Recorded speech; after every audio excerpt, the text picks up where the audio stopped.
everyone, and welcome to week 3 of the Zwift Women's Racing Series. We're going to be commentating me, Becca Neeson. Hi, I race for Coalition, and we've got Kelly Wiggin from ATP Racing. And we're here at the grace of Damon from ZMS and James at Zwift, who put together this great series. So we're excited to be commentating today. We are obviously not professionals, and neither of us are elite racers. So we are really providing the community level commentating and talking about the women that we love and we race with every week. So Kelly, do you want to tell us about the setup for this race series, which is done by the Zwift Racing Score and not the traditional categories? Yes, this is the second Zwift Women's Racing Series, and it is the first time that the Zwift Racing Score is being used to determine categories. The categories are labeled Category 1 through Category 5, and it's based on a seed score that you can find in Companion app on your profile page that is loosely based on your 30-second power and your 10-minute power. And then as you race, your score will go up or down depending on how you do in the series. We're going to be focusing today on all of the categories, but the nice thing that I am immediately seeing in this series is that 5 categories is providing, and the scoring in particular is providing a more interesting spectrum of racing for the women that are participating. Becca, why don't you tell us a little bit about the series? All right. So this is the part 2 of the series. Part 1 of the series was 2 ITT races, and then 4, I think 3 each of scratch and points races. Points races have intermediate points that you can score along the course, and those can be either hill climbs or sprint segments.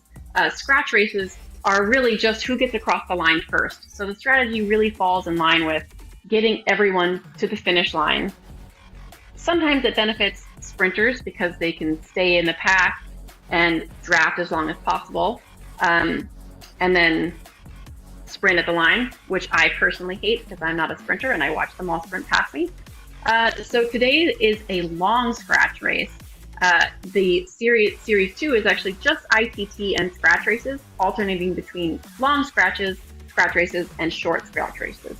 So last week they had the benefit of the short scratch race, and this week we have the benefit of a long scratch race. And we're talking probably an hour for the Cat 1 riders, and for Cat 5 riders, it can take them up to an hour and a half, which is, if you think about it, even harder than racing for an hour. They're both racing as hard as they can, so for someone to finish in an hour and a half and put into that effort is pretty incredible. So we're excited to see it. And I should mention the points process for the scratch races are just a ranking. So the first person to cross the finish line gets 50 points, the second gets 49, and down on to 1. I don't think any of these series have seen more than 50 in most of the categories. So you get points. It's just whether you get 50 or whether you get 1 point. Hopefully, that's a little insult to injury, so hopefully no one gets 1. I think the fields today, the largest one is the Category 5 field, and that's going to have about 35 women in it in this particular race that we're covering today. And I think that will be the biggest field of any category for this race series. So every woman is going to get points at the finish. Which is exciting. The other thing I should mention about this series itself is James put together an interesting point structure where your points are allocated based on the time zone that you race in, but all the time zones are combined for the overall standings. So you can race in 4 races on Tuesdays or 1 on Saturday, and if you win on Tuesday or on Saturday, you get 50 points. Then you are ranked against somebody who raced in different time zones than you for the overall standings. And those get combined at the end of the week. So that's a bit different than, say, ZRL or another series. And I've heard the good, the bad, and the ugly on feedback on this, but it is something different, and I love that we're doing something different and trying something different. So onward. And I think, Kelly, Let's do you take want to a talk look about at the the current standings. standings? Yeah, let's take a look at the standings. So if you are seeing these populated on the screen, there are 5 categories, and there are, in many cases, more than one person at the top of each category tied with the same score. So in category 5, for instance, you see 3 racers, all of whom have 100 points, and that means that they won both of the last previous races in whatever time zone that they raced in, and they got 50 points apiece for each of those. And then in category 4, the same is true of Allison Thompson. But then in many other categories, including category 1, there are 3 women who all have 99 points. They're tied at 99, so they're all tied in first place. But that means that they each probably won a race and got second in another race. So today's race may well break up some of these ties. It's very exciting to see that we have so many women that are racing, and that there are so many options for racing throughout the week. So today's course, we're going to see a little bit. Becca, do you want to talk to us about Sugar Cookie? Sure. Sugar Cookie is actually one of my favorite courses. One of the favorite new ones, I would say, because it got rolled out last fall. The lead-in is you start from the jungle pens and you go kind of downhill for the entire lead-in, which is about 5 kilometers. And this is the reason I love it, because it's downhill followed by flat. And for someone like me, who's a big rider, it's pretty easy to stay with the group and stay with the draft. For my fellow riders who are lightweight riders, it is a very difficult start. Downhill for nearly 5K means that they are pushing right from the start to stay in that group. And I think we'll see some of that, those groups break apart based on those riders that are light and are struggling to keep up. And the unfortunate thing is, for them, it's followed by a long flat. So if they lose the group, it's going to be really difficult for them to get back to it. So after that 5K downhill, there's almost 20 kilometers of pretty flat, little ups, little downs, but pretty flat course. And then you hit about 5 kilometers of a struggle. So there's a little hill, there's a little down, then there's a big hill. And if the lightweight riders can keep with the group until that point, this is where they can really show their stuff. So they have to keep pushing, and they probably a solo breakaway probably won't work for a light rider, given there's a downhill drag to the finish. They would need to keep pushing really hard in order to keep up. I think the race has already started, and we're about 10 minutes in for Cat 1. So do you want to, Kelly, do you want to lead us out into the look? Yeah, let's look at the rider view. There should be an option to see kind of where the race is right now. It looks like Cat 1 has made it down, and they are in the rollers. Cat 2 is in the rollers. Cat 3 is still on the dirt, but they look like they're at the bottom of the dirt. Cat 4 has made it to the trestle bridge that's almost out of the dirt. And Cat 5, they are still on the downhill. Let's go take a look at Cat 5 and see what their field looks like, as there are some separations possibly on the downhill. So this looks great. It looks like there's about 24 in that first group, or 23, yep. 23 or 24. I think you've got it. And yeah, that's a great group. And at the bottom of that flat, if they're all together, that means they've got a long flat to stay together, which is really critical for these next 20 kilometers. So I see a teammate of mine, Sarah. Go ahead, Kelly. I was going to say, it looks like there's a group about 24 seconds back that is racing together. and then there might be yet another group behind that. So 28 seconds back now, there's a group there, and then there's a few other groups that are further back, but they're holding together in nice little packs, trying to work together to get the race on. Becca, do you want to introduce, we've got some featured riders who submitted some information to us. Becca, do you want to introduce our first featured rider that is in this field? I'd love to. We're starting with Cat 5, Vanette Powell from ESRT. Damon, is there any way we can find Vanette? Oh, there she is. You've already got her. Nice.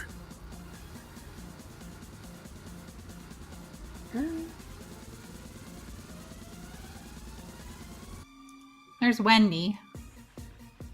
Yeah. Oh, I see Vanette. There you go. There she is. She's in the lead group. All right, she's up with the front group. That's awesome. So Vanette's actually, I remember her from the last series as well. So she's been a big fan of this women's racing series. And she loves to do women's racing. She is British, and she got into Zwift racing through during COVID, which a lot of us did.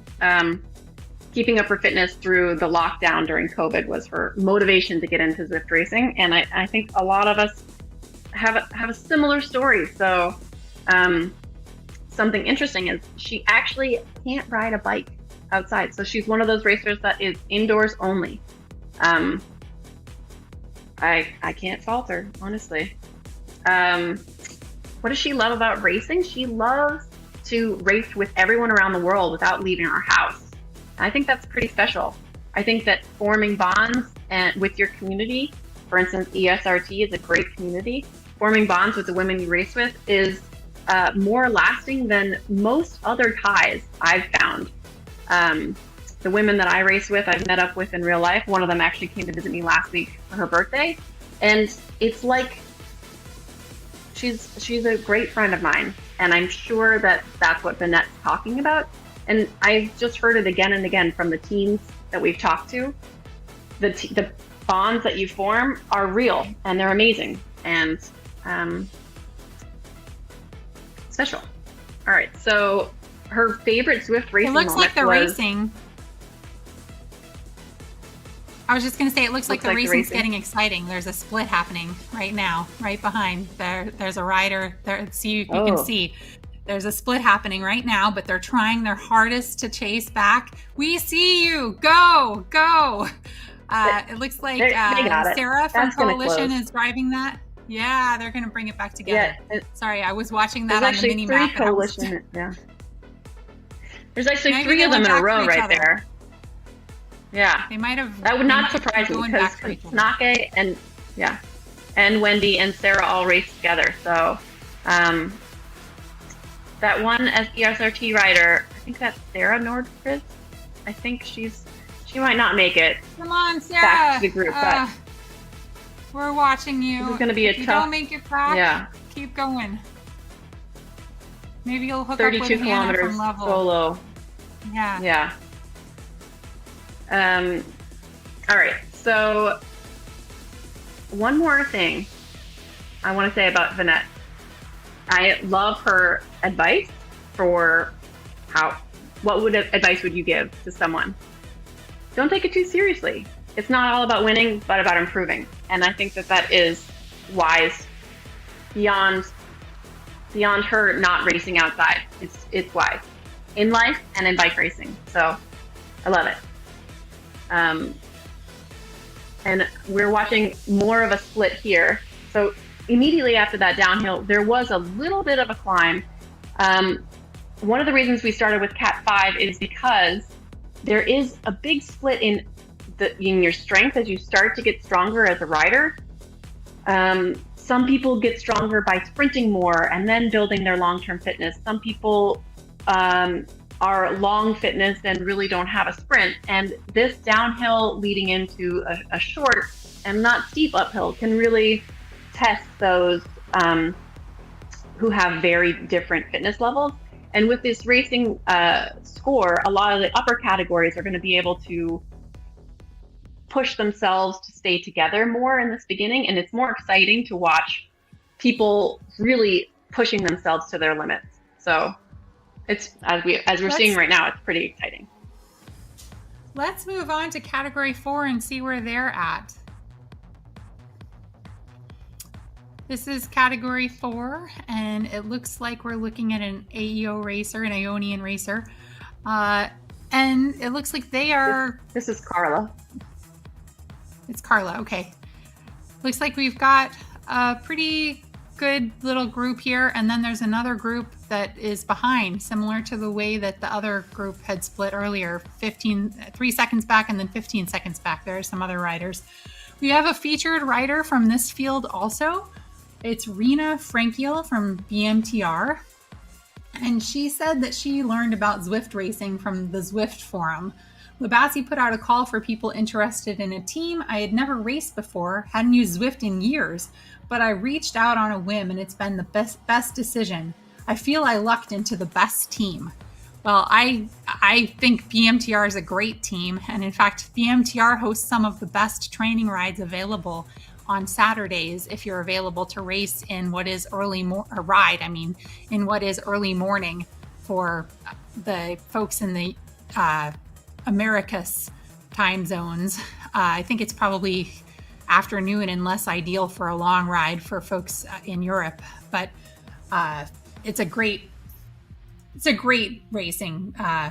It's a great training thing because they have flat 100 rides that go all winter long and have leaders at every single category. And then they have rides that are not with leaders, but still long throughout all of the, what I'm going to call summer months, but I recognize our winter months in the Southern Hemisphere. So basically from October-ish to March-ish, they have leader-led flat rides. And then the rest of the year, they have still long rides, but not leader-led.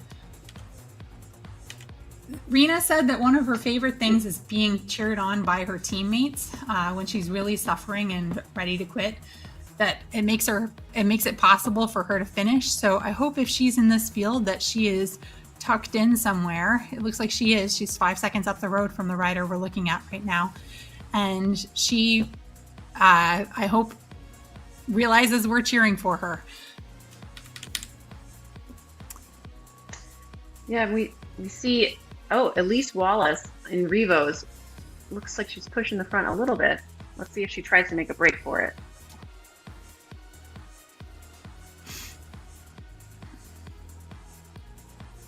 And these are Cat 4 riders, so they're the equivalent of low C in the traditional cats, I think. It's sort of how it works. If you're a lighter weight rider, you might be a B and be in this field. So there's a very big difference in the seating and how it works. It's kind of incorrect to think of it in terms of the old alphabetical numberings, because it's a 30-second and 10-minute combo, and it's both raw watts and watts per kilogram that creates your seed score.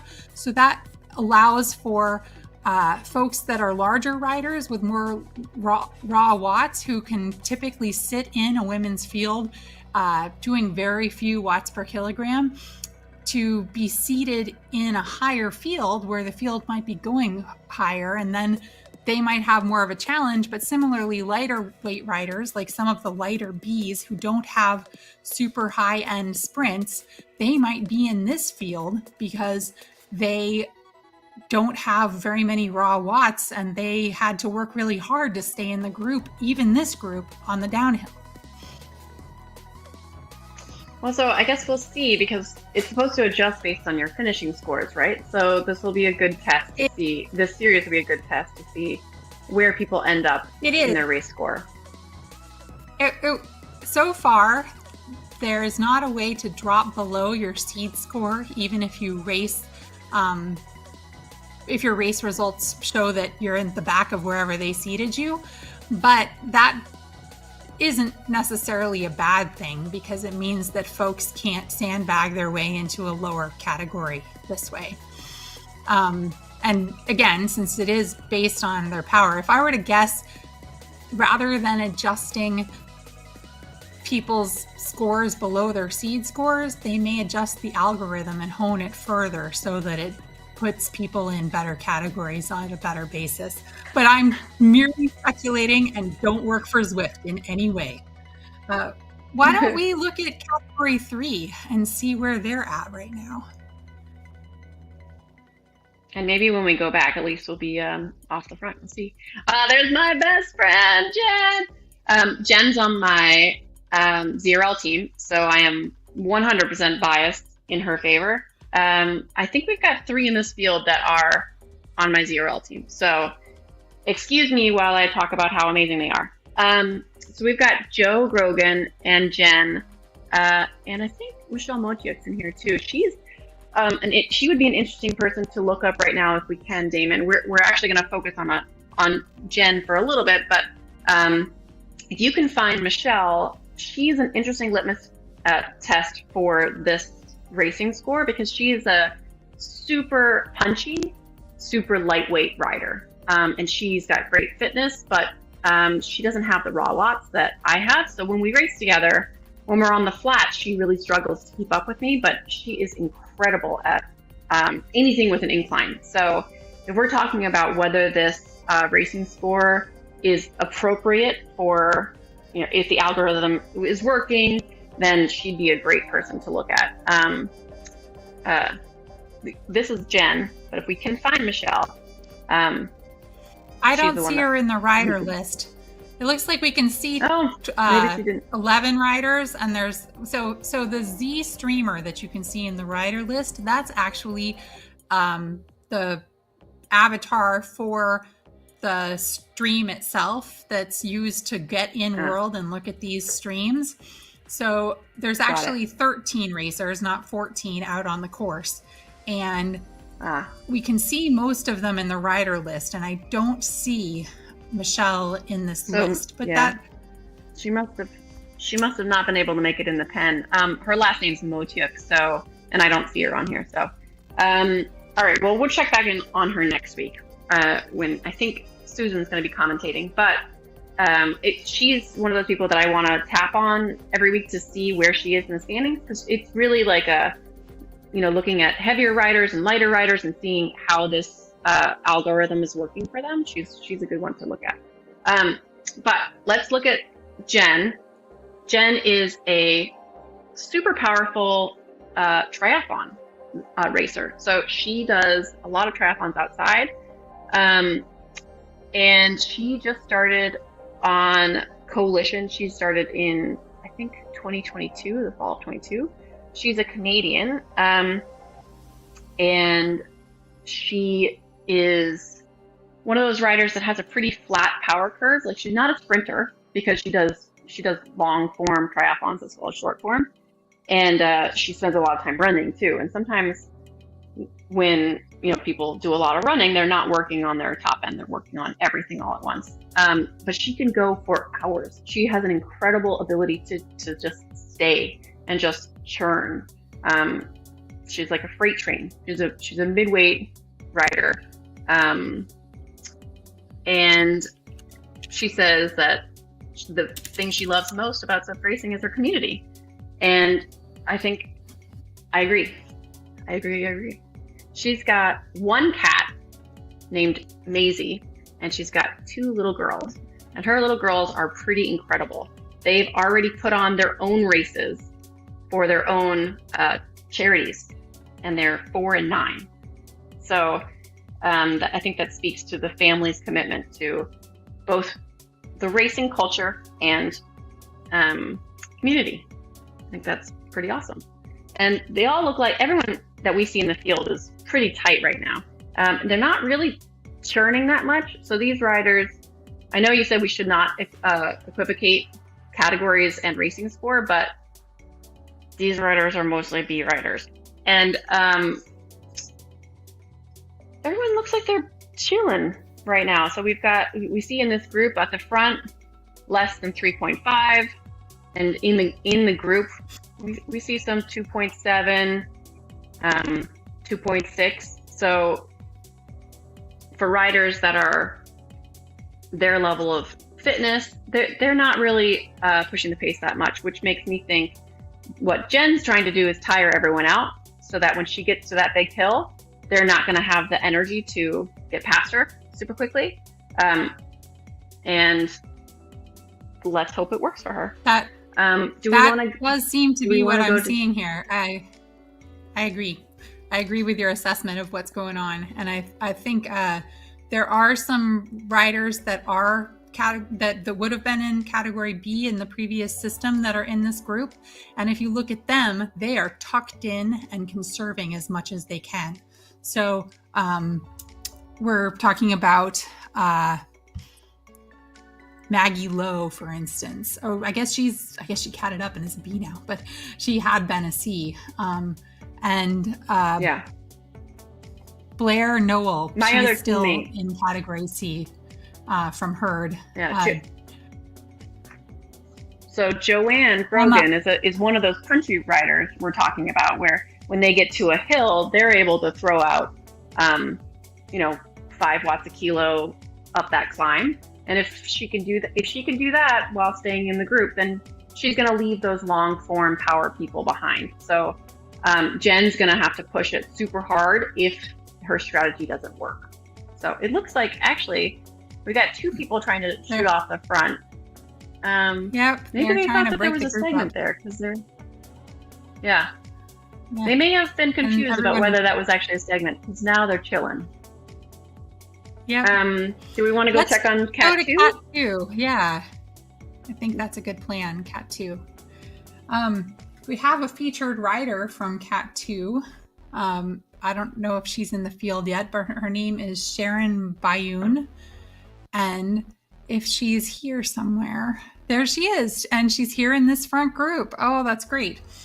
Sharon Bayoun said that Elise Gallegos introduced her to her team, which is Level Esports. She does both outside and Zwift racing. And here's what she had to say about racing on Zwift. I mostly enjoy racing as part of a team, whether it be in the ladies only events or mixed teams in ladder races. I feel like I'm getting stronger as a cyclist even at age 55. I was happy to achieve a 4.0 watt per kilogram 20-minute power average. Still trying to improve my 15-second power and ability to ride out of the saddle.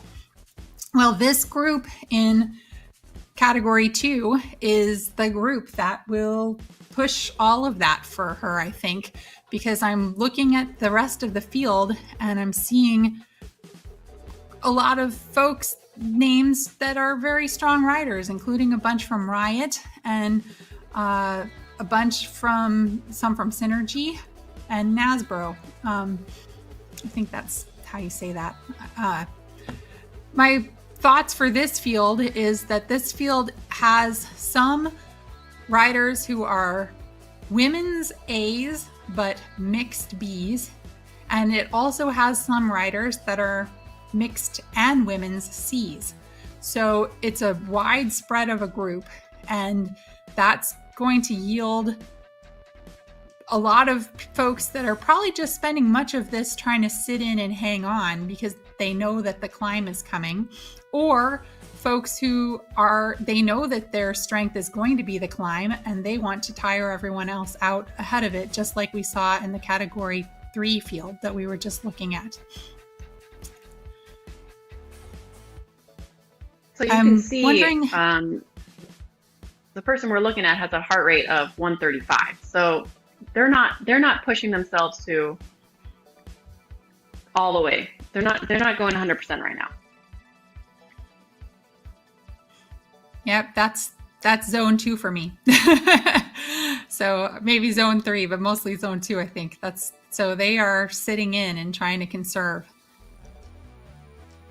And you can even see like they're on a little bit of an uphill right now, 1%, so just barely, and the speed's 37 kilometers per hour. So they're waiting. Everyone is waiting to see.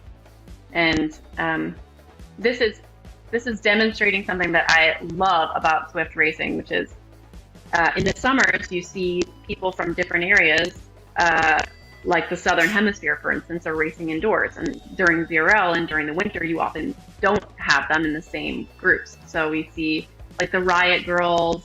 And I thought it was Enzybro, and I must just, I don't know, in my head, You're I probably don't right. think I've ever said it out loud. I'm probably wrong. But I think it's a 50-50 chance. And maybe somebody can figure out what it should be. But I love seeing the Riot Girls in there. And I raced against a bunch of these women in the first series. And I love to see people work tactics. And Riot has really done an amazing job at working tactics into their race play. And it makes it play. It makes it fun. And they're one of those teams that when I see them in the pen, I'm like, yeah, it's going to be fun.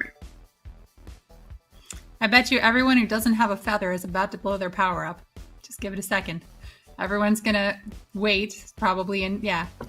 I think anyone who has a feather is going to hold, oh no, there's a feather blown right there. So power-ups are things that you get in the race that will help you have different aerodynamics based on what your current situation is. So a feather will make you lighter for 30 seconds, and a draft van will help you increase the draft effect of the group in front of you for 30 seconds. And the aero helmet that we saw go first will increase your aerodynamics for 15 seconds.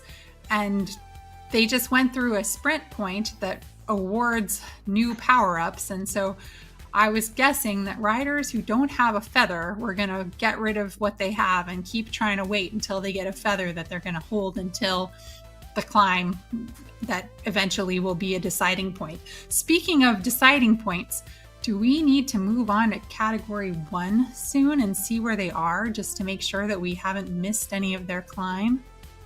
They are not there yet. Good. So are they actually, they're almost the same distance along the course as the category 2, right? That's what I just noticed. Yeah, they're exactly at the same point on the course. Yep. But if you notice, the category 1 field is much smaller. And so my guess is that they didn't have folks pushing the pace quite as much in that first minute. So they've taken a minute longer to get to where they are, but they're a smaller field, so they're going a little slower. And I think the difference, as well as the pack speed, is that the category 1 riders, you're going to see a difference when we get to that hill. And that hill's coming up, let's see, I think it's around 26 kilometers. And when we hit that hill, you're going to see the Cat 1 riders are going to take off. And I imagine we're going to see some red numbers from Tennille. Elise Gallegos is in this field, and Sarah Roach.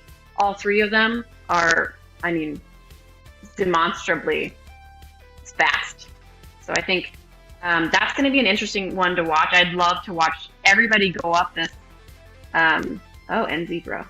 Kiwi Girls can see. Oh. All right. So I'd love to watch Cat 1 go up the hill, and then I'd love to watch Cat 2 get up the hill, and Cat 3. Everybody's struggle is amazing, and I love to watch how people approach it, because it's one of those hills that I think it hits 8.4% for 50 meters or so. So that's the steepest bit. But it's not that long. I think less than 2 kilometers in total. And you pretty much have to throw in at the beginning where it's super steep, so that you're still in the wheels when you get to the draftable part across the bridge. So it's like a 2-part hill with a steep part that's not draftable, and then a draftable part that is across the bridge, and then kind of over the rollers, and then up to the desert pens. All of that is draftable. So it's only the first switchback bit that's going to be undraftable. Yeah, that's what I meant. Did I not say jungle pens? I'm sorry. Yeah.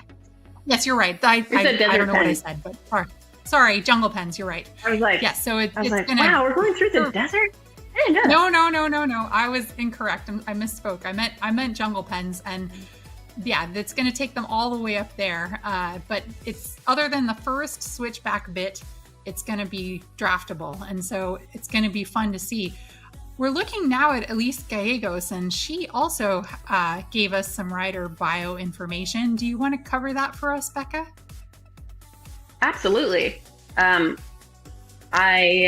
think a lot of people know a lot about Elise because she's pretty well known. She was a ZGP rider. She's been one of those personalities that people love to watch. She's a very dynamic racer. So she races for Wahoo, and she joined Wahoo because Adam Thorpe reached out to her, as one does when you're very good. And after seeing her race in the FRR series, so she joined them because she's always loved WLC, and that's an amazing thing when somebody from a team that you love reaches out and says, "Hey, you want to race with us?" That's pretty special. So she races inside because she is a mom of a couple small kids, and it's a matter of safety and time efficiency. I think everybody who has children is nodding along with this because, especially the time efficiency, your time is precious. Something I didn't know about her is that she races Ironman, and that's pretty incredible given her speed, her short form speed. So everything that I said about Jen, and as much as I love Jen, she's got a pretty flat power curve because she is amazing at long form. But Elise is also a long form athlete, and she's an amazing athlete. So you see, it looks like Sarah Roach is making a move right here. Yeah, yep. Tennille looks like she's going with her. So the interesting thing about this course, we're going to go back to Elise. Elise is about to close it too. And Elise is chasing them down. Yeah, so these three, unsurprisingly, are known fast riders. So I'm sure they've been watching each other the whole race. And saying, if Tennille goes, if Sarah goes, if Elise goes, I'm going. So there are people that you peg during a race that you know are fast. And this series has a lot of unknown riders, but also that are undoubtedly fast. But the known riders, when they start to go, you have to either go with them or you have to let them go. And you saw everybody respond to that move pretty quickly. And we're about to hit the first bump. Right. So we're going to watch the numbers because about 10 seconds from now, they're going to hit the steepest part of this little bump. And when that happens, and then we'll see if anyone launches. After we go over the bump, if we could, this is just a short 200 meter climb that I think everybody is familiar with because it's the exit from the desert, and that's one of the oldest routes on Zwift. After we go over the hill, I'd love to drop back to see Cat 2 go over the hill and to check the size of their group. So, oh wow, yeah, they're going over the hill too. We're seeing so 0.2 kilometer difference, 0.1 kilometer difference between these two groups. It's actually incredible how big the Cat 4 grouping still was. So when Damon just panned out, you could see everybody's in a big group still, and that's pretty great after 20 kilometers at least for all of them. It does look like Dem This Dem. almost looks like a TCC. Yep. They're just sitting in, trying to figure out. Tiny split, not too bad. Yeah, it's less than 2 seconds, so I'm not thinking that it's going to be that concerning. Yep. Back at category 2, it looks like similarly they're just going. There's a little bit more split. It looks like there's a rider coming off the back there. You can see in the mini map that she's drifting back. That probably would be one of those category C riders that doesn't have the punchy power left over after having stayed with the group this long to stay in the draft. But I could be wrong because I don't know who it is. And how big is this front group? Damon, can you pan back and see where it ends? Go to Maudsley.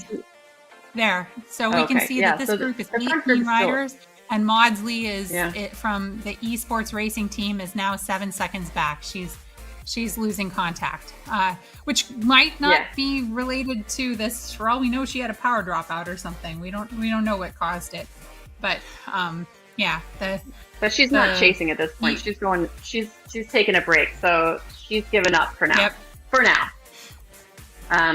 But you see Marjolaine working it really smart in the back of this group. So can we go to the multi-rider group for a moment? The multi-cat. I want to look here. Oh, yeah, because I want to see where everyone is, because we're about to hit the climb for Cat A, and I want to make sure we watch it, but I want to make sure that we have a moment to look at these other fields before that happens. So the Category 5 riders, they seem to still be on all of the rollers.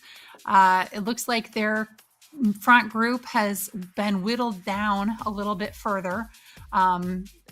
This is whittled down further than the 20 or so that we saw when we first looked at them. What do we have in... But still a good-sized group. It is. And I'm going to bet that the riders behind them are also grouped up because, having wheels to follow and working together will help you get through this really long course.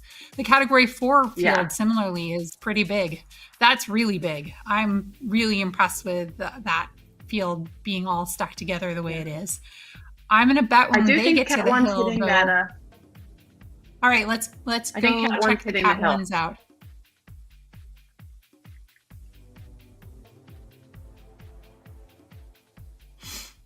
Here they are. Let's see if we can see. Yep, they're getting there. They're on the first part of it.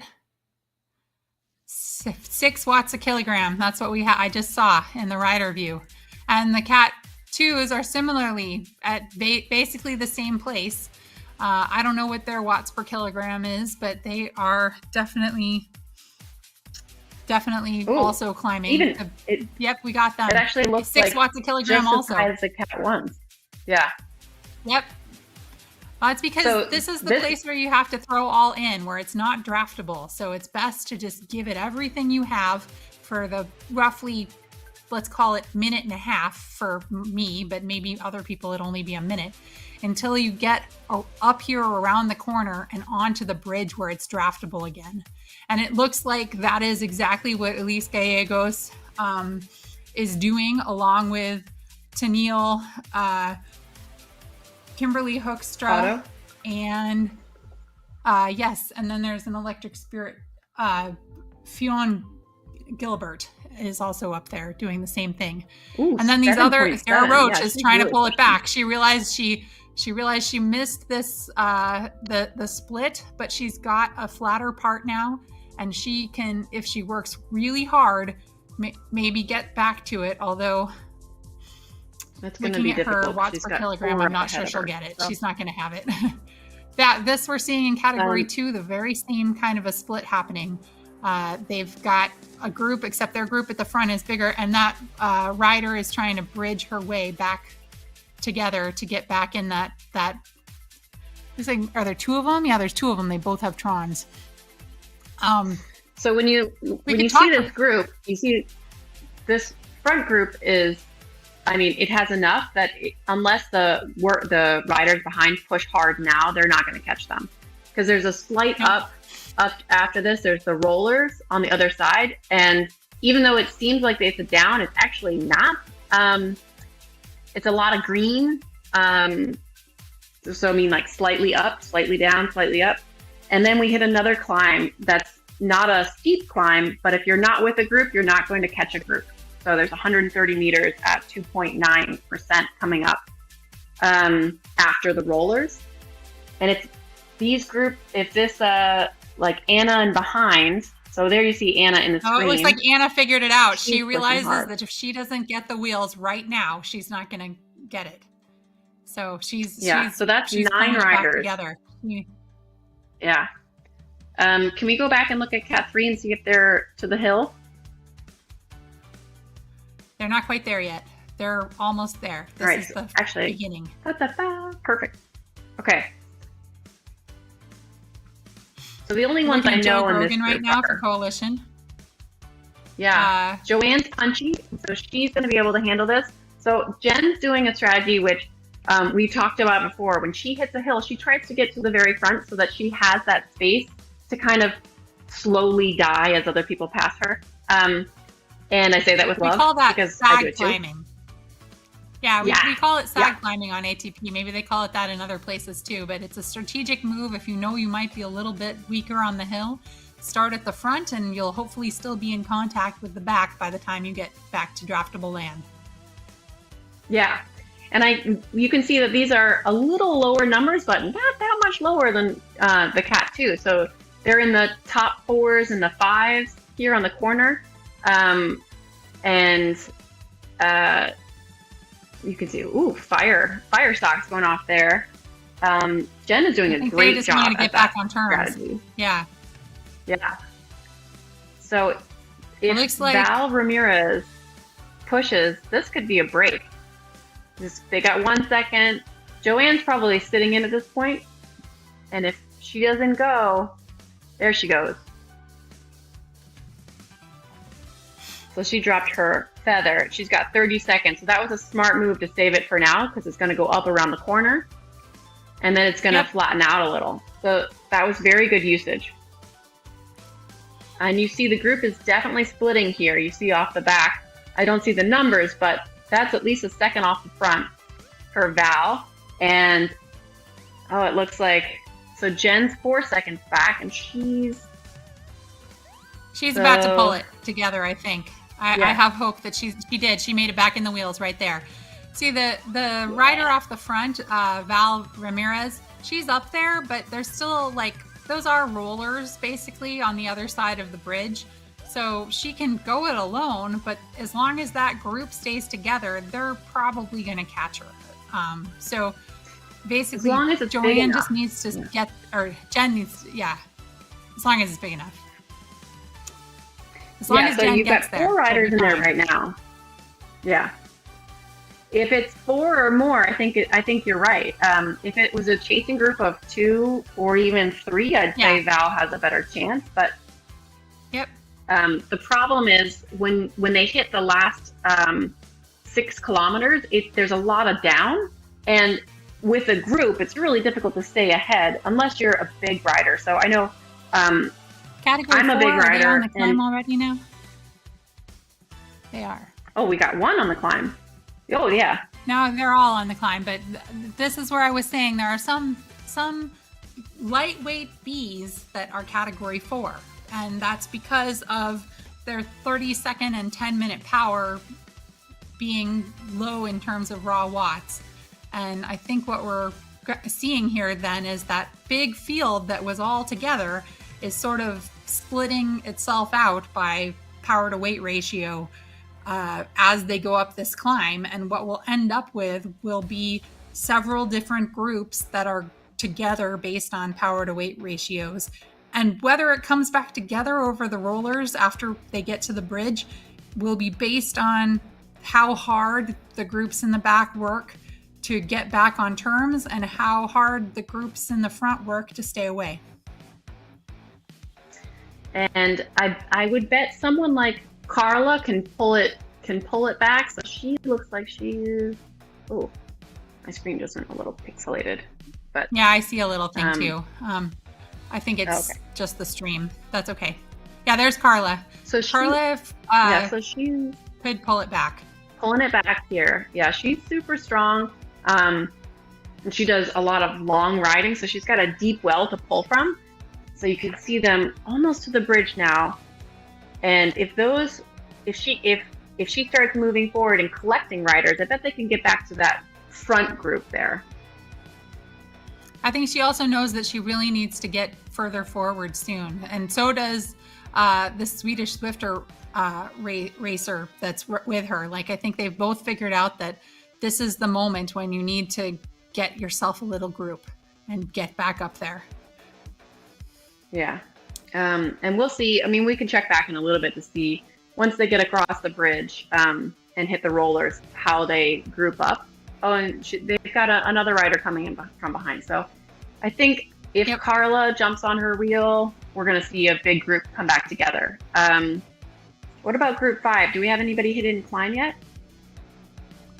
They are working on it they right just now. did They just climb hit the too. climb.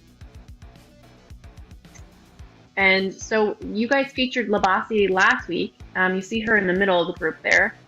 And you see Vinette, only 4 seconds back, but if she doesn't make it with this group around the curve, then she's probably off of that front group, which is, it's okay. Like at this point, it's not going to be too long in ITT. The worst is that feeling when you lose the group and then you're all by yourself.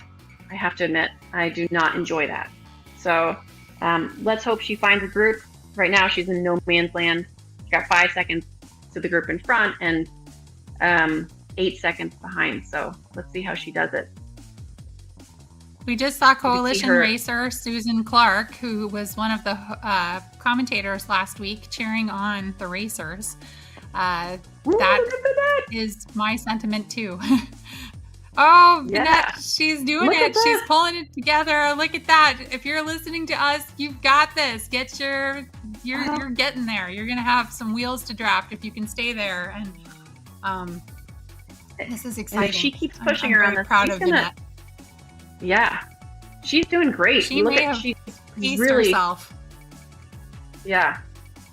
Her RPM are super low, but her heart rate's pretty high. So let's hope she's able to hold on around this curve and to the bridge. And if she does, I think she's going to make it back into that group, which is an amazing push. She came I from think she's behind on that standing hill. up, That's probably. really hard. Yeah. She's probably standing up. That was probably the place where we saw her accelerating. Is probably the place she had told herself that she would stand. Oh, and now she's using her feather. Oh, right where it's 9%. She did her homework on this course, and she had a plan. I can tell. Good job, Vinette. So can we go just to see where they are? I think Damon said there's a solo break off the front. Let's check on that one. Ooh, and it is one of the 3 riders. Electric Gilbert, Spirit. right Holy there. moly. And she's got 9 Company. seconds on the field. And she's still pushing really hard. This is amazing. And this is a downhill made it push, which over is the really crest. difficult. Yeah, she's got a I group bet of you 4 she was behind really her. smart. She probably planned ahead, and I mean, I don't know whether she did this, but I know if I had this as my plan, I would turn my trainer difficulty down so that I had something to push against on this downhill, because pushing hard on the downhill is hard if your trainer difficulty is at 100%, because you kind of spin out and have nothing to push against. You're just spinning and there's no resistance. But if you turn it down a bit, the algorithm will give you something to push against, and that's probably what she's done and how she's making this big break here. So you see I'm her just guessing. RPM are nice and high, around 100. So she is spinning it out. She's doing a great job. Her heart rate looks high but in control. I don't know her age, but 173 is not low for anyone. So this is a pretty incredible break against a field of very strong riders. Yes. And she's doing an incredible job just keeping the wheels turning. This entire last part of the race is slightly down. So right until the finish line, she's going to have to keep pushing, because anytime she relaxes, that aggregated draft behind her is going to help close that gap. So if she's working against that, she's got to push almost as hard as Elise, and Elise is pushing at 4.7, 5.2 watts a kilo. So this is a really difficult push, especially if this group of 4 works together. We haven't been watching the whole time, so we don't know whether they are, but let's just I see watch a it for little couple shifting. minutes. It looks like Elise is determined. She's determined. Yeah. And it looks like This is Fionn great. has let up a little bit periodically now. I saw her drop down to 3.8 for a second there. And Elise you can has see that let up, letting Kimberly come through. and that gap's down to 4 seconds. So she's within sight at this point. And there's still quite a bit of down to go. So she's got 3 kilometers to the finish, but 4 seconds. I think they're able to close pretty easily 2 seconds a kilometer. I don't think she's going to be able to hold it unless she's able to make a big push again. But that was an incredible push. So maybe she has it in her. And they are definitely working together. Sarah Roach took the front for now, and yeah, they are doing things. It looks like when one rider is ready to get off the front and quit being the person doing the work, they let up and the other riders sail past and they jump on. So they've sort of created a teamwork thing, whether they meant to or not. Hey, I mean, that's it. The one thing I wish about, I wish in Zwift it was easier to commit to communicating with others around you. You know, if they could say to each other, that it has to be the whole chat. So, you know, if Elise says to the group, "Hey, let's work together and close the gap," then you say the woman in front's name is Fion. It's F-F-I-O-N. I don't know how to pronounce it, but it's 2 F's in a row. What an incredible name! That's impressive. I'm really impressed with the gap, and I'm very interested to see whether this whether she's able to keep the distance. I'm also still curious trying on her stat. Yeah, let me see if she already has done a race.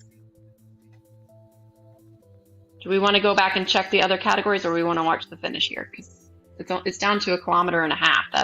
And she's still got 3 seconds. And they're downhill. I think it's going to be just a moment, and then let's go back to Cat 2 just as quickly. Well, actually, let's see if we can do a 5-rider view for a moment and make sure there's Cat 2. They're not done yet. So I just wanted to see how far they had left. They have 2 kilometers left. So it looks like we can safely watch this finish and see if she stays away and then quickly pivot back to Cat 2. Fiona is working at it. So unfortunately, I'm not seeing the...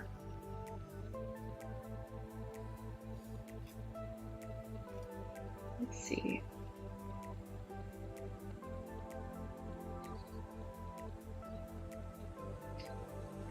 Oh, she's back up to 6 seconds. And it's flat at the very finish. So I think 6 watts a kilogram. She is within the finish, and she is just going all out. 5.5 watts a kilogram. She knows that this is where the rubber meets the road. She is down to 0.5 kilometer, and she's already moving incredibly fast. You see Tennille's number?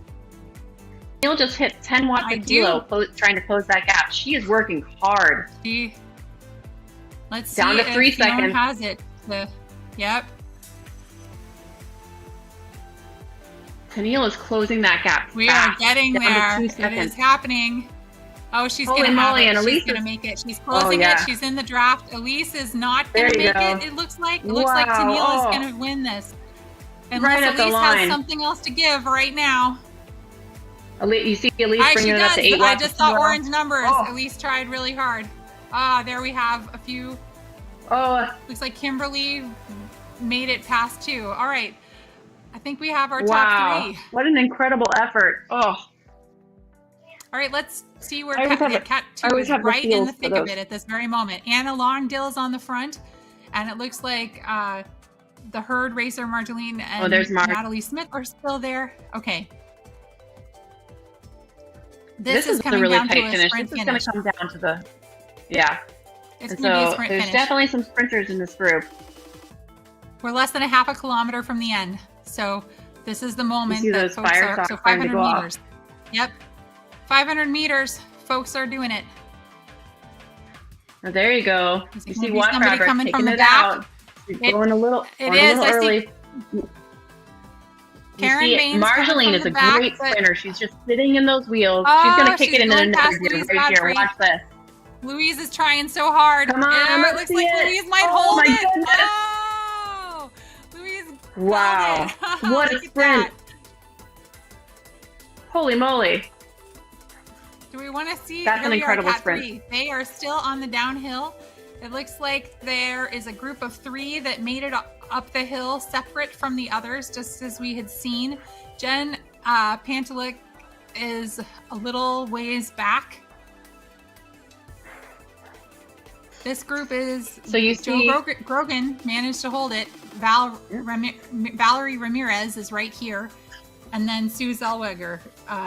That's who we have in the front. it looks like Joanne's trying to make a break here because you saw her push in the fours for 5 seconds there, and I think she was trying to get a break, and she knows that there's only two in this group. She's got 2 seconds. She doesn't want to let it come down to a sprint. She just wants to get away. Valerie Ramirez, it looks like, is not having it and is trying to close it down. And Valerie's putting out more than Joe at this moment. Yeah, Valerie was the first one over that climb. So you know she's got it in her, but Joanne also has a lot of power. So she's a mountain biker. And when you see mountain bikers, you know, you forget that there's sprint power, but there's also mountain bike and BMX power. And that type of oomph is hard to work. I mean, it's hard to race against because it is incredible. And Joanne, I've seen do, you know, in Scotland and in those courses where it's super pitchy, she does these incredible moves that you can just watch with your mouth open. Just, what did you do? So we only have 1.5 kilometers to go here. Do we want to see, can we pan out and see if there's anybody else on the course that we should watch finishing?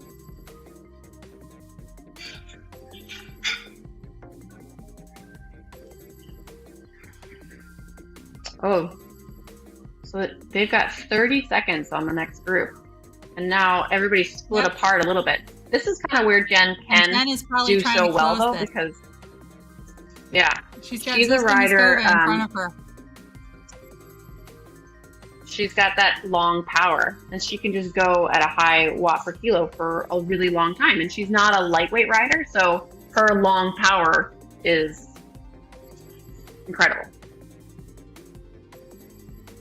It looks like Valerie Ramirez is trying to pull some shenanigans at the front again, but it's being closed down.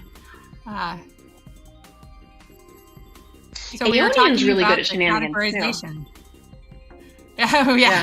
We were talking about the categorization here, and we have here 2 women who are women's Bs, 1 woman here that's a women's C. Of that, 2 of these women are mixed Cs, and 1 of them is a mixed B. And so we're seeing that spread kind of like they're close in abilities, but slightly different in terms of power to weight ratio. It'll be interesting to see where the 30-second power part of the seeding equation comes in here in a little bit, because we're going to come down to these 3 sprinting it out for the finish in 0.5 kilometer. So 500 meters, pretty much. Even less. I think they're gonna start. Joanne's gonna sit in wheels. She's a really experienced racer, so she's not gonna lead out. She's not gonna lead out a sprint. She's gonna sit in and see what she needs to do. And you see fire socks. So time to go. Come on, Joanne, you can do it. Oh, she's up. She might have been a little late on that sprint. And Zellweger is going for it. Oh, there she goes. Yep. Oh, Joe is closing it. Oh, you knew that she would know what to do.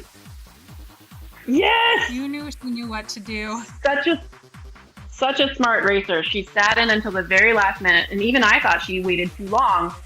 She did not. She knew exactly what she was doing. We won't tell her that you thought that she was out of it. You know, I'm gonna go right onto the forum right now and be like, I thought you lost it, but then you broke it out. This woman's finishing exactly how I would finish. Like, well, I got 7 seconds on Jen. I'll just watch the numbers and do it exactly as little as I need to. She's worked hard for a really long time. Yep. These racers are Jen did a great job trying to chase her down. 1 hour and 4 minutes. So yeah, 1 hour and 3 minutes. 4 minutes now. So that's such a long race. I don't know if you talked about this last time. We probably want to go to Cat 4 soon, right? And they're probably finishing soon. Yeah, I don't know if you talked about this last week, but I've been talking with people about nutrition, which my husband likes to talk about all the time.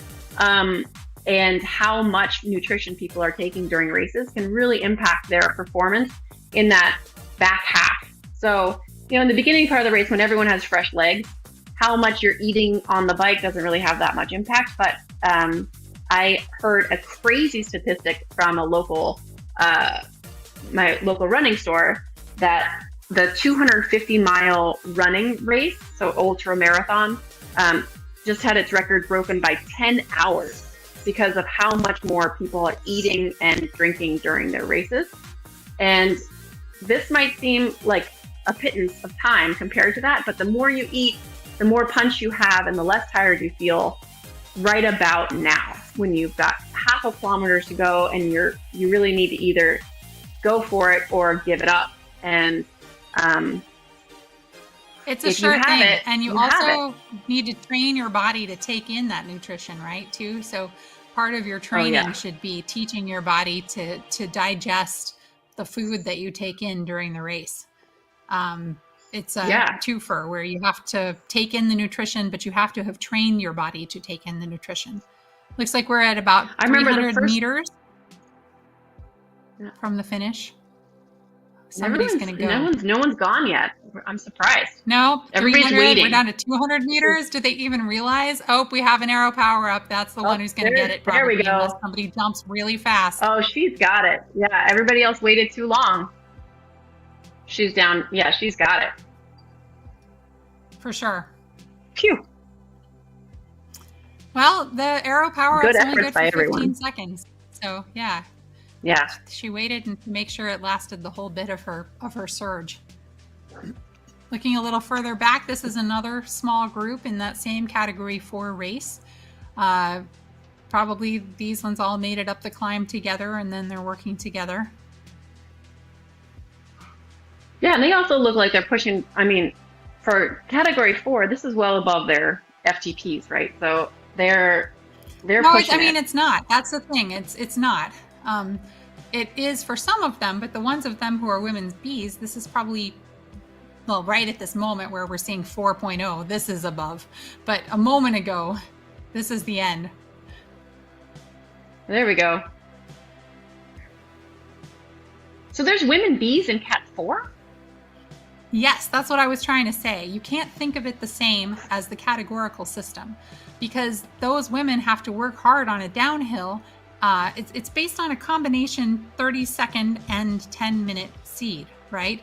So if you are not a sprinter and you're raw, and when I say 30-second and 10-minute, I'm talking about both watts per kilogram and raw watts. So if you're lightweight and your raw watts are quite low, even if you had a reasonably previously B level watts per kilogram for the 10-minute period, you get seated down here. Ooh, 7 watts a kilogram. Did you see that? That was a good sprint. Yeah.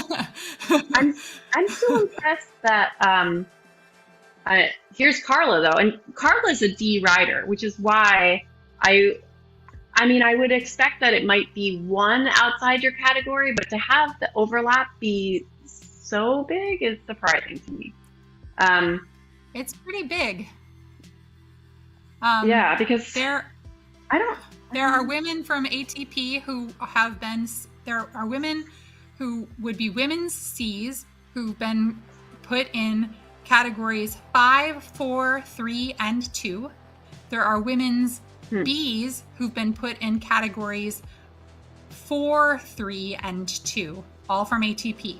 So I can only speak about how the seeding has worked in ATP because that's the only place I've super examined it, but it's definitely a way to kind of even out this watts per kilogram thing. We're looking at Cat 5 now. It looks like they're on the downhill. The lead group seems to be 1, 2, 3, 4, 6 of them, maybe 7, 8 of them. 8 of them. And you see, Vanette did not get back into that group, unfortunately. She pushed hard, and she did an incredible push as we were watching her, which is even more impressive. But she looks like she didn't make it over the rollers with the front group. But she's But this pushing front group hard is right big now. enough that She might catch the group ahead of her. Catch the woman from Cruise Bike that's right ahead of her if she works hard. Because she's putting out more than Connie from Cruise Bike is. So let's hope she can pull it out. But right now, we got the finish. That was a little early for that arrow power up, probably, but we'll see. yeah. And sometimes I feel like people, I do the same thing. I heard it from an incredible teammate of mine that said, if you are not a good sprinter, sometimes you can just go super early and break enough that they can't catch you. And seem ridiculous. That may be what Jorgvik was trying to do, but that Rhino racer seems to have really pushed it. Yeah, 5 watts a kilo. That's incredible. Yeah, and that's especially true for this field, right? Yeah, after an hour and almost 10 minutes of racing. Yep. But the nice thing is this grouping had a nice big group for a long time, and it makes them a lot faster. So if you look at the times from earlier today, I think the Cat 5 racers that just finished beat much of the times for the finishing from last race. Damon, did you have the finish from the earlier races? Oh yeah, so here's Holly Diop. This is a replay from the race that was, it was 8 hours ago, this race. Yeah. And so she finished 9 hours ago. Yeah. You could see Cat 2 finishing. Holly did it all on her own, which is super tough. And if you look at the rider list on the right, it's much smaller fields. That's all the riders that are there in this field. So it is a much smaller field. Yeah. Category 3, and so much smaller field. Yeah. Only 3. That's all riding all by themselves. Look at that category 3 and category 4 and being roughly the same at 105. Yeah. And 108. And then the winner so I guess of the category 5 at 108, yeah. But they're by themselves, and look, the closest person to them is 2 minutes back. Yeah. So yeah. I mean, and this is back to us right now. I'm super impressed that people put out those numbers by themselves, because that's like doing a workout. You know, like many people don't even stay in a race when they enter and there's only one person. So to not only finish it, but finish it with such incredible panache is. Yep. You can We're only looking at Tiffany Senior right now. She's about to finish. An hour and 10 minutes of racing later. Yeah, you can see her heart rate, 172. If she held that, for the majority of the race. Yep. She's a hexagon racer.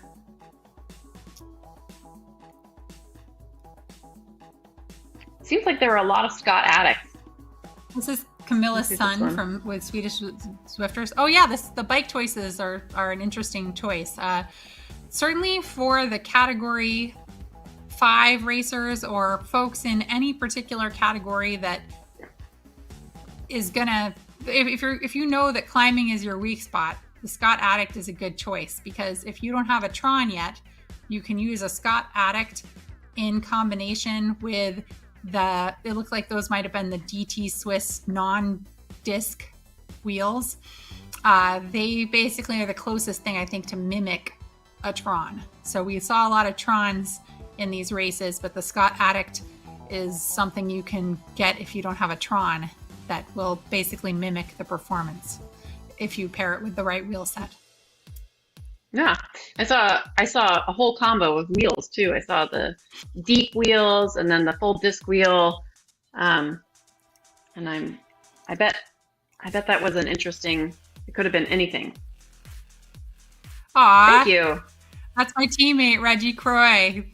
He races for ATP, and he's a tremendous champion of women's cycling and women's racing on Zwift.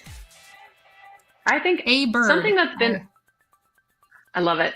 Great name. Something that I feel like this women's platform it's been incredible to see the men that have come out to support women's only racing, because women's only racing is different than mixed racing, and some women wouldn't race if they only had mixed races to race in. And James was the first advocate that I really realized was out to help women's only racing be above and beyond his job. And then Damon has been incredible. There's a bunch of people on the FemCycle collab server that have just been advocates in a way. Great job, Julia. We see you.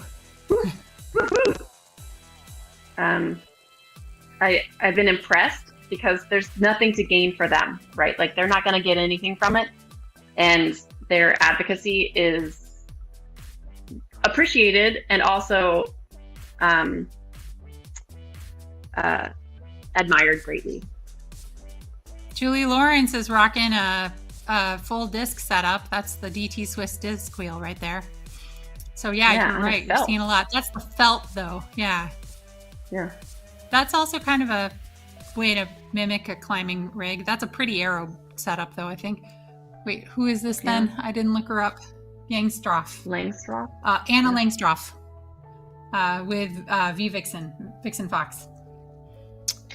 Oh, and here... and this is Sarah Alonby with Z-Sun Racing. Z-Sun? Z-S-U-N-R? Isn't that a race? Oh, yeah. Isn't that a Is team? that Japanese? Yeah. But she's got the Ukrainian flag, which is... Yeah. A lot of riders put the Ukrainian flag up in support of Ukraine. That's nice. And then behind her, we've got my teammate, Tanake. She's pretty great. Oh, we're rocking the Tron, too. And that is a Japanese flag, for sure. Tanake. Yeah.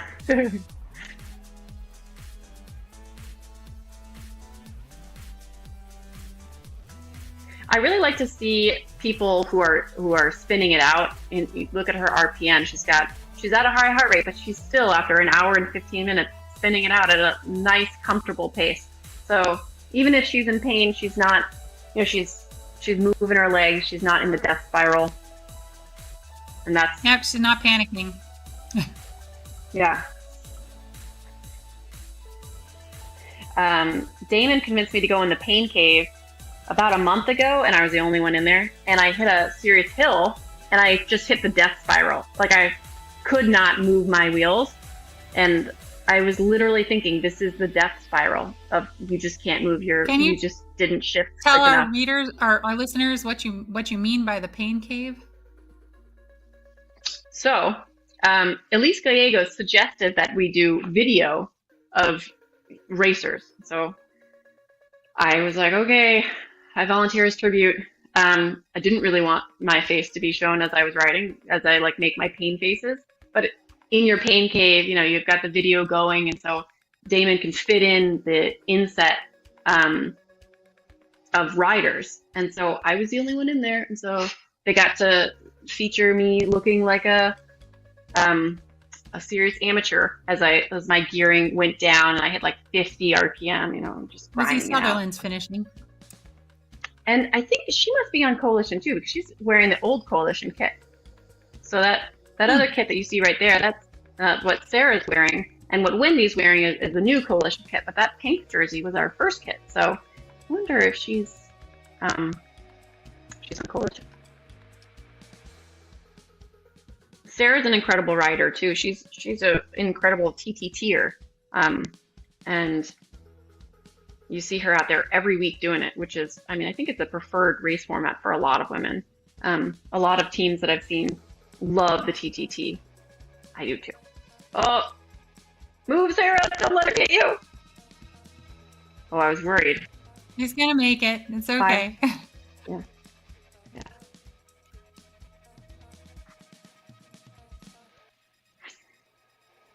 This is Hannah G. I'm trying to see if we have anything else about her. And I don't. Oh, she races for Level Velo, though we should know that much. Or at least that's what her team is in Yeah, like her team in Zwift Power is Level Velo, but it looks she's got DBR listed in the. No, I'm confusing her with the rider we're watching at this very moment. Gravengard. Well, good job, Gravengard, and good job, Hannah, too. Yeah.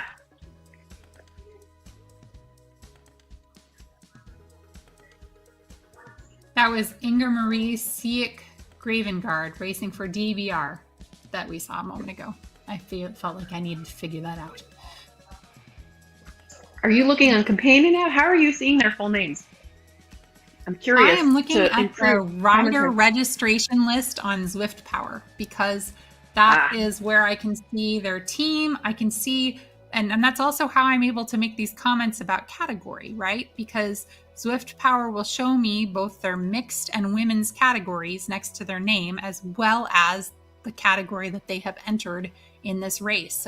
So this woman that we're looking at this moment, Hannah G for Level Velo, she is both mixed and women's category D, and she's category E here, which translates to category 5. She's category 5 in this system, which was Pen E. And that is no surprise. That much we could have predicted perfectly. The same way we could predict that Elise Gallegos, who is both mixed and women's category A, would be seated in category 1. It's just all the in-betweens that, Hannah, yeah. I wish there was someone for you to draft right now. But look using your power up. Maybe there's like a phantom person to help you. This always impresses me, though. She's working it at nearly 5 watts a kilo after an hour and 20 minutes of racing, just for her own growth, right? Like, she's doing this for no one but herself, and that's amazing. Let's not forget she might be doing it for her team too. Looks like we've got some results for category 1. There were 7 finishers, and as we saw, Tennille Otto pulled it out. In the last couple seconds there, she played it perfectly.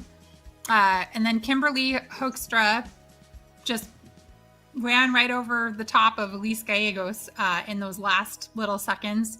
And then Sarah Roach finished a couple seconds back from that. Fionn Gilbert, who had been doing all of that work early to try to break away completely, she ended up finishing last of the bunch. So maybe that's why she wanted to break it up or get away to begin with, because maybe she's not a sprinter and wasn't thinking that would be her forte. And then finally we have Kirsten Shooter and Gemma Thompson rounding out the women's category 1 racers. I'm interested to see that just wait for just a minute. Even though Fionn only finished in 5th, but was in a breakaway for a long time, her watts per kilo are not that much higher than Tennille's or Elise's. So that's interesting that she was able to. Maybe she was really efficient in the beginning of the ride, and she saved up her energy. But it's interesting that she had the same watts per kilo. Looks like we have category 2 results. You want to go over these, Becca? Sure. Yeah. So we saw the finish, and we were able to capture that amazing sprint by Louise and Marjolaine. I feel like right now we should be able to pan to the rider and be like, "Oh, how did you feel about that sprint?" Because watching it, from our comfy couches, it was pretty incredible. And look at Marjolaine's watts per kilo. She is 0.4 watts a kilo lower than everyone else in the race. So she obviously saved up energy, and she was ready when she needed to go. So Anna Longdale. That huge acceleration, yeah. We thought that she was going to make it past Louise Godfrey, and Louise had to really kick at the end to hold it. Yeah. And so we see those first 8 in that front group. And then Melissa almost a minute behind, so 50 seconds behind. That was a good push from that hill. That's where we saw that break. So we saw these top 8 riders split at the hill, and then work together to move even further forward. And so when I feel like these results should have the teams too, if we can do that in future weeks, just because there is a team point element to it. And I know that Natalie's on Riot, and I don't know. I think Louise Anna's is on ESRT. Marjolaine is Herd. Okay. Tina Jareth Yeah. is Watt Fabric. Karen Baines is Synergy. Maria is Beast Mode, paid by Rose. Natalie is Riot. Amanda Wendoff is I Race Like a Girl. Anna Longdill is NZ Bro. And it looks like Melissa Tuma and Eleanor Dixon both are Synergy. Oh, that's great. So good for their team points, even though they finished off the back of the front. I wonder if they worked together towards the end. Just I mean, to get they the were a best second placement away they from could each for their other, team. so yeah, I'm sure. And they Yeah. both barely finished ahead of Ula Fecco, who came in 11th. Ah. We saw this finish So now we see too. Catherine. This was exciting. Becca got to cheer on her teammate Joe Grogan right as she crossed the finish line. So Joe from Coalition came in first. Sue Zellweger from Watt Fabric was second. Valerie Ramirez from AEO Aeonian was third. Zuzka Meskova doesn't have a team listed. Jen Pantelic races get on for that. Coalition. Josie Pulio races for Synergy. Emma Isaacson races for Swedish Zwifters. Lisa Bolton is with Galaxy. Rachel Gearling is with Forge London. And Blair Noel is with Herd. So Coalition 2 in the top 5. So that's definitely going to do something for the Category 3 team points Yes. for Coalition. And Yeah. it was very worth it for her to keep pushing on and stay ahead of that Synergy racer just behind her. Yeah. Well done. So this was a group finish. This was the finish where we Joe Graham left it till the very end, and then just took it. That was a smart finish. She didn't go. They all kind of waited to see what everybody else was doing, and then Joe was able to take it. So do you have the teams for this one? Joe is with Crush Pod, and Louise Potter is with Galaxy. Yelika is with Herd. Elise is with Revo. Helen Aeonian. Lindsay Galaxy. Allie Crush Pod. Leanne Synergy. Sandra is doesn't have a team listed, so that's another person that maybe keep an eye on. Get on it. And Lena Gunghaga is Swedish Swifters. So we got 2 Crush Pod in here, right? So they're doing pretty well. First and Team-wise 7th.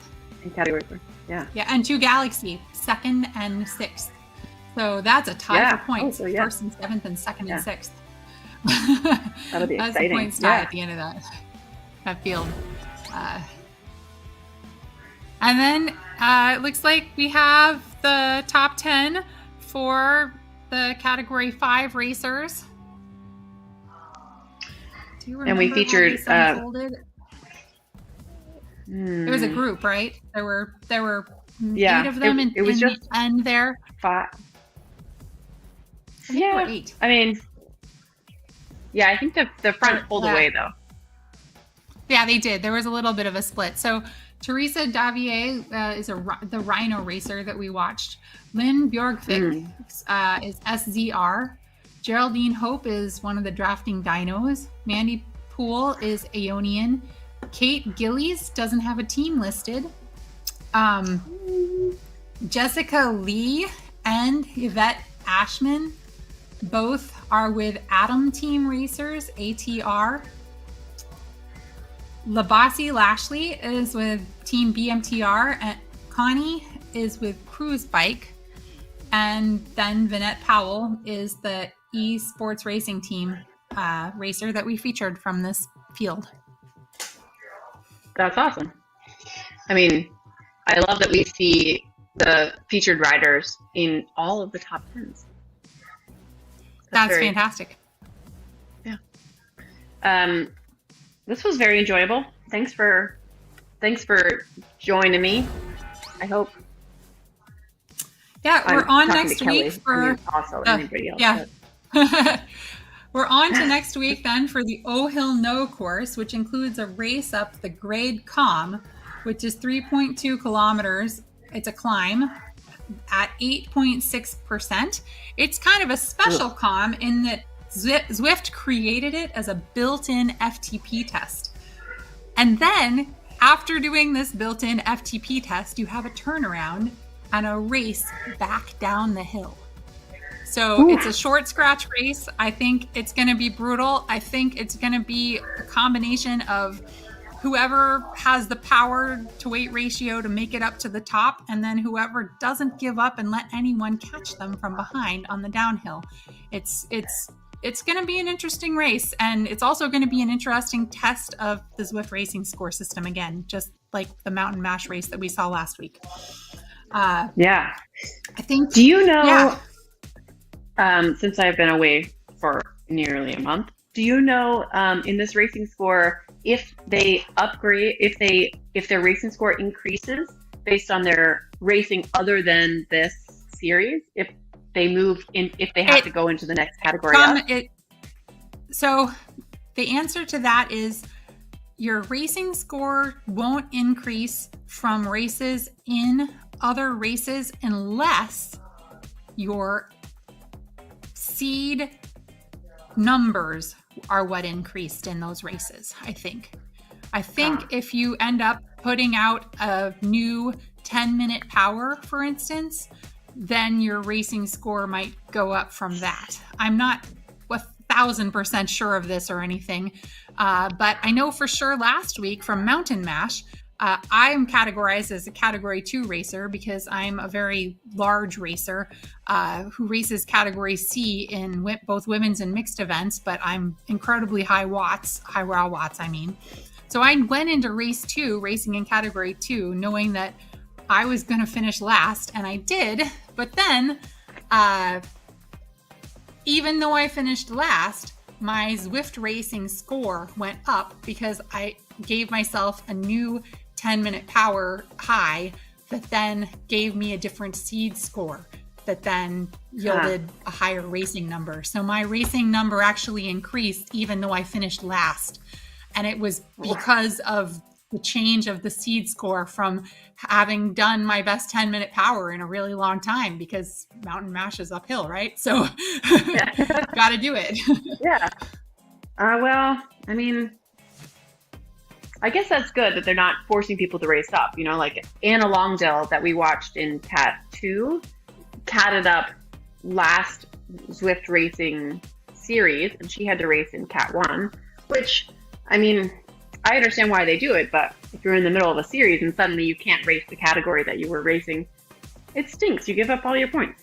So it'll be interesting to see how it plays out after this test time. I'm excited to see how they're going to enhance and tweak the algorithm so that we get better racing results. And yeah, something new. I'm just excited for women's racing in general.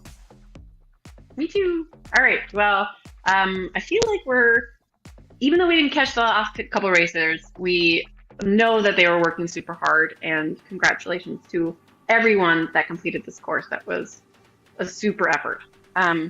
Thanks for joining me, Kelly. Thank you, Damon, for all of your help. And do we sign off? Yeah. In any particular way? Yeah, we should thank Zwift. We should thank Zwift for hosting this series. We should thank James Bailey for championing it. We should thank Damon for being the technical wizard behind the scenes for us. Coalition and ATP for both letting us do this commentating. And also, thanks to all of you who have tuned in today watching us. Tune in next week for more great women's racing coverage. Woo! All right. Have a great week. Thank you. Thanks, Kelly.